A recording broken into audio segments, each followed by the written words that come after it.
Perhaps reconstructed instruments aren't good enough for you, so here's the sound of two original, naturally hollowed flint flutes found in Jutland. They date from 2000 BC, and as flint was a widely traded commodity, you can be sure that something like this was also heard in Scotland.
What you're hearing now is a rock gong.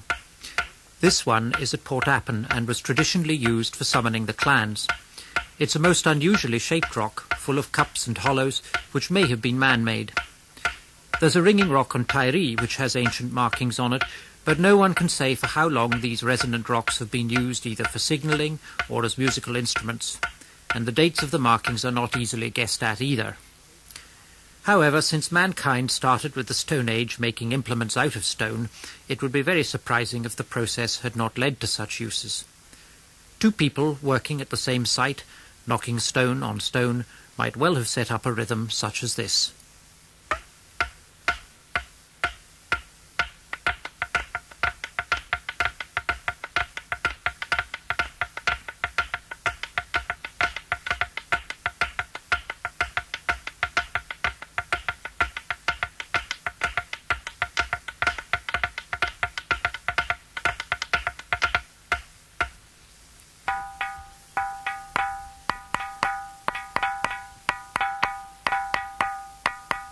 This is the Tiree ringing rock, played by two people.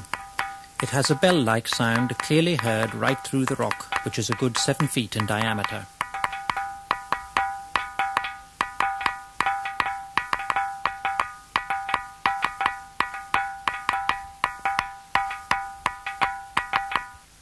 But even a ringing rock requires some technique, and if these rocks were used for religious purposes, then a good player might have been employed. This is the sound of rock gongs at Das in Nigeria, played by local tribespeople and recorded by the late Bernard Fagg. It's followed by the same rock, played on a less resonant part, but accompanied by tribesmen using bits of tubing and other items to distort their voices, which are intended to be those of their ancestors speaking from the other world.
Just like the Port Appin rock, ringing rocks in Africa have been used for warning and signalling to local people.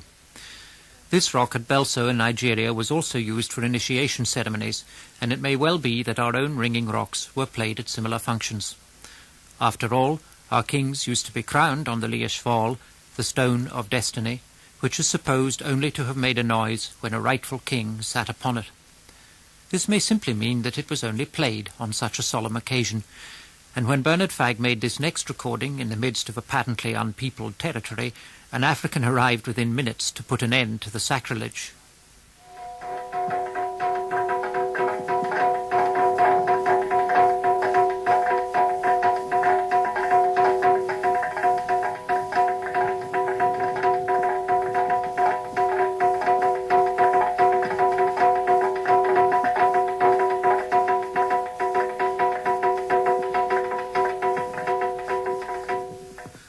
There's an equally resonant rock in Brittany, which has Christian and Scottish associations, which will emerge in the next programme. Meanwhile, here it is, played by a drummer, demonstrating that even simply hitting one rock with two others, a bit of skill can produce remarkable results.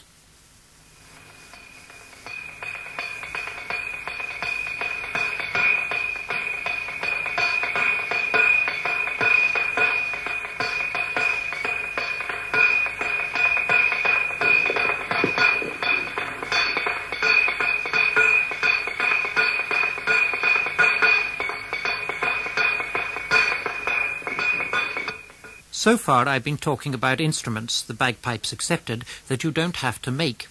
The human voice, hollow bird bones, hollow flints, rocks. But imagine yourself a housewife in 1500 BC trying to preserve your food from the rats and the damp.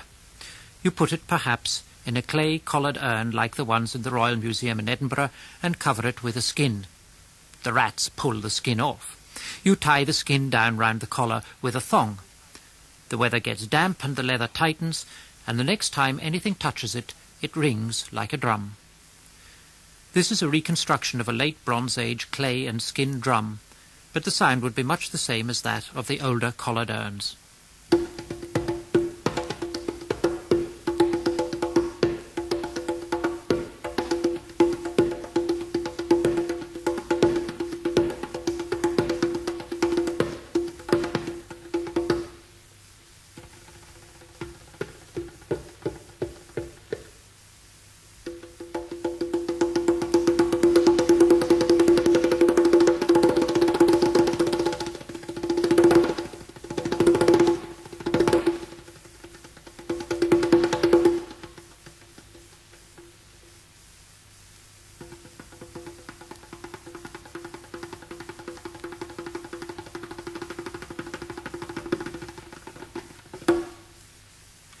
A different kind of drum seems to have evolved in Ireland and Scotland out of the winnowing tray. It's called the bowron or bodhran, the deafener, and consists simply of a hoop of wood covered on one side with skin. You can tighten and slacken the skin with finger pressure to change the pitch and colour of the notes. Here's a jig rhythm played the old way with the fingers, not with a stick.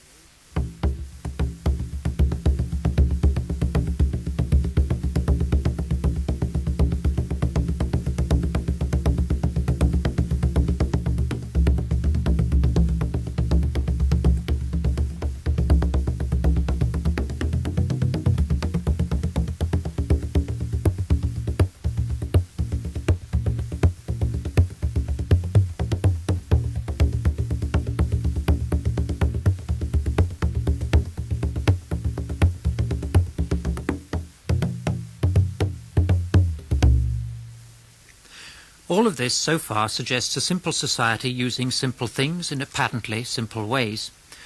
But our ancestors cannot for long have been like that, because the next instruments you'll hear, which dated the latest from 700 BC, are so sophisticated in their construction that we have to cheat to reproduce them. And it'd be foolish to imagine that the Bronze Age people who made them arrived at such a state of perfection in bronze casting overnight.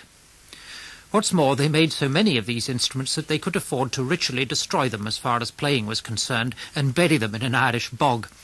It's even been suggested that the society was so affluent that overproduction and destruction were inevitable. Fortunately, it was not complete.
Yes, you're right. He didn't stop to breathe, but we'll come to that later. What you heard there was a replica of one of two types of Bronze Age horn, the end-blown as opposed to the side-blown. You heard it approaching along the passage and into the central chamber of one of the oldest surviving buildings in the world, older than the pyramids, the great megalithic tomb at Newgrange in Ireland. All the complete instruments have been discovered in Ireland, but a fragment of a side-blown horn was found in Scotland, and since the instruments were deposited in the bog in pairs, we may assume that both types also existed in Scotland and that they were sometimes played together. So you might have heard a sound like this, if you had entered the Holy of Holies of a chambered cairn on Orkney or Shetland, where there were bronze smiths working in the Irish style in the late Bronze Age. Of course, the cairns were much older than that, but they were almost certainly still in use, just as our own cathedrals are, because they were kept clean of rubbish and in reasonable repair until the Christian era.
Those were replicas of a side-blown and an end-blown horn played in Newgrange. But in the studios we were able to record the original instruments.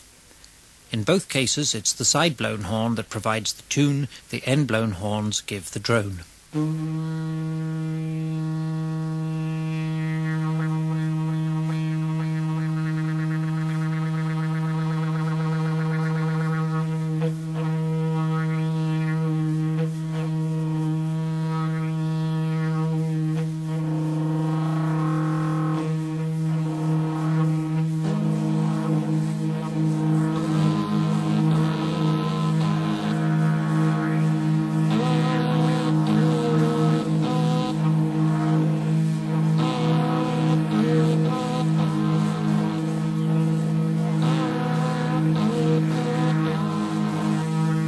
These horns come from County Antrim and are preserved in the Ulster Museum in such good condition that they can be played as though nothing had changed in 3,000 years.